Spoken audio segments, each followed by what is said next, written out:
Hey guys, my name is Rachi. I started my YouTube channel to help students become better students. I talk a lot about being pre-med, getting into medical school, how to study. I talk about books. So today I'm going to be talking about 5 MCAT study methods you probably actually never heard of. Every now and then you need something new because how many times are you going to get recommended to try using Anki? So this first study method is for the people that actually are not sure how to structure their studying and maybe you're getting closer to your actual exam date. So after content review, once you're actually doing practice questions, maybe you're doing full length, something that I would recommend doing is called the worst case method. This is basically where you pick the worst topics, the topics that you think to yourself, if all of these topics are on my exam, I'm not even getting a 490. But I might not even get a 480. So you really have to hone in on your least favorite topics because if you know anything about the MCAT, it's that it's very broad information. It's very random, right? What you get on your actual exam day might not be what you study the best or what you feel the most comfortable with. But I do feel like when you're studying for your MCAT, you're really craving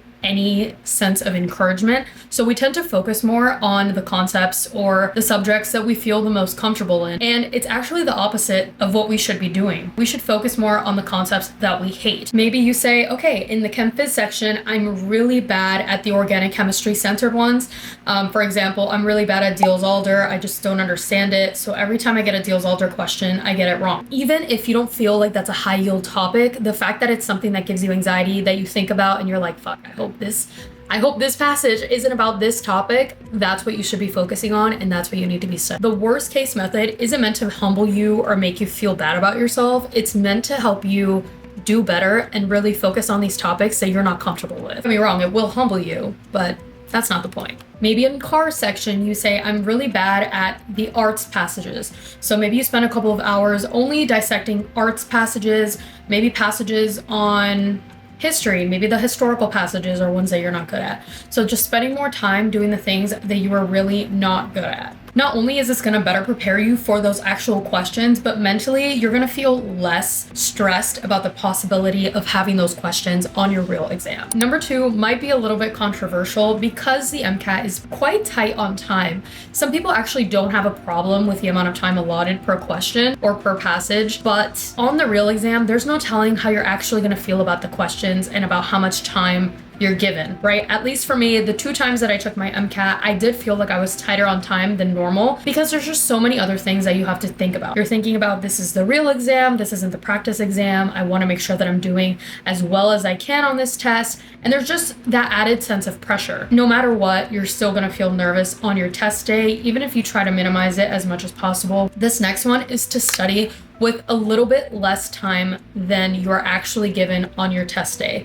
Now, the reason why this might be controversial is because people might say, I want to mimic testing conditions as closely as possible. I don't want to remove any more time than I need. And while that is fair, on your actual exam day, you are technically going to be limited in your time because there are variables you're not accounting for when you're taking full lengths by yourself. For example, when you want to leave the room, you have to raise your hand, you have to wait for them to come get you. It's a whole different environment than what you're used to when you're testing alone. And by removing at least just 1 minute from every section of your exam, you're getting used to kind of a buffer period of losing time. I do really wish that I did this just because I felt like I was always in a time crunch when it came to the real exam versus when I was taking full lengths. Like I said, your body knows the difference between full lengths and the real test. I think that studying, like I said, with 1 or 2 less minutes per section, maybe 1 or 2 less minutes per passage might help you in the long run become used to that amount of time, and you'll be less stressed for time when the actual exam comes. But I know that this is all very personal. If timing isn't a problem for you, or if you just want to practice with the amount of time given on your test, that's completely fine too. This is just something I wish that I had done. The third one is using active recall sheets. I know that I have talked about active recall in different videos, but for the MCAT, I found that the easiest thing for me to do was get a blank piece of paper and write down everything that I know about a topic. Active recall is basically forcing your brain to retrieve information without looking at notes, without looking it up online, just using what you actually know. And sometimes I even timed myself while doing this. I always use amino acids as an example. I would get a blank piece of paper and write down everything that I know. These are the basic amino acids. These are the acidic amino acids. Here are the side chain pKa's. Here are the structures that I know. This is especially good to do for those initial topics that I was talking about that maybe you don't feel super comfortable on. Maybe the day after you do the worst case method, you can kind of review and do active recall and just take a blank sheet of paper and write down everything that you learned about a certain topic. Let's say you're studying competitive versus non-competitive inhibition versus uncompetitive inhibition, right? You can draw out the different graphs, you can color code it, you can highlight it, you can write down the differences in Vmax, the difference in substrate concentration. And this is just an important way of ensuring that you know every aspect of this information, but it doesn't stop there. Once you write down everything that you know about this topic that you chose, you're basically going to come in with a different color pen or a highlighter or pencil or whatever, and you're gonna fill in the things that you missed, maybe the things that you got wrong, maybe the graphs that you labeled incorrectly, and just basically fill in the blanks. Not only are you reviewing the information, but you're writing down everything that you know and then going back in and labeling everything that you missed. And every time that you pull out information, you're basically strengthening your neural pathways, and it's gonna really be hard to not remember this information later. For example, in biochem, you can write down different pathways, different enzymes, different structures. For chem phys, you can write down different formulas, different equations, maybe even unit conversions are really important, and that's one that I would do often. Psych Soc, you can write down a certain category and then all of the terms that are relevant to that category. The fourth habit that I want to talk about is what I like to call the deep dive method. Now, this is where you really hone in on certain concepts or topics and you go all the way into the nitty-gritty information. A lot of people avoid this and try to have their knowledge be very superficial, but I find that knowing everything about a topic, or as much as you can, really helps when you're digesting these different passages. This is a habit that I especially used when I was reviewing my full lengths because it really allowed me to not only dissect the passage, but to dissect every possible answer choice. While doing more questions might raise your score, reviewing them better will definitely raise your score. For each incorrect choice, I would ask myself, why is it wrong? In what situation or what scenario would my answer choice be correct? Or how could I change the question to make my answer choice correct? And what concept is this question actually testing? Sometimes a passage will be on inhibition, but the actual knowledge that the question is asking is what is the function of an enzyme, for example. The MCAT also loves patterns, so you need to be able to recognize your patterns. So you need to label your own mistakes and say, did I misread the passage? Did I misread the question? Was I focusing on timing and I wasn't able to be as accurate as possible? Was it a content gap? Maybe I've never seen this vocabulary word before. Maybe you were between two different answer options and chose the worst answer option. So this is really when you can dive in and kind of dissect your reasoning behind getting a question wrong and getting a question right. For example, when I was reviewing my full lengths in the Psych Soc section, this is something that I found really boosted my score because I would go in and define on Anki every single answer option so that the next time I am able to automatically know which ones I can use process of elimination to get rid of. And the most important thing that this does is it eliminates common mistakes and it really gets rid of the possibility of you getting the same type of question wrong more than once. And the more that you study for your MCAT, you're going to realize that that is what really makes a difference between an average score and improving your score. A lot of people say the MCAT's not trying to trick you, it's very straightforward, you just have to answer the question. But no, they write questions in a way to make you think. They'll give you different answer options that might confuse you. You might pick a similar sounding word, a similar looking structure.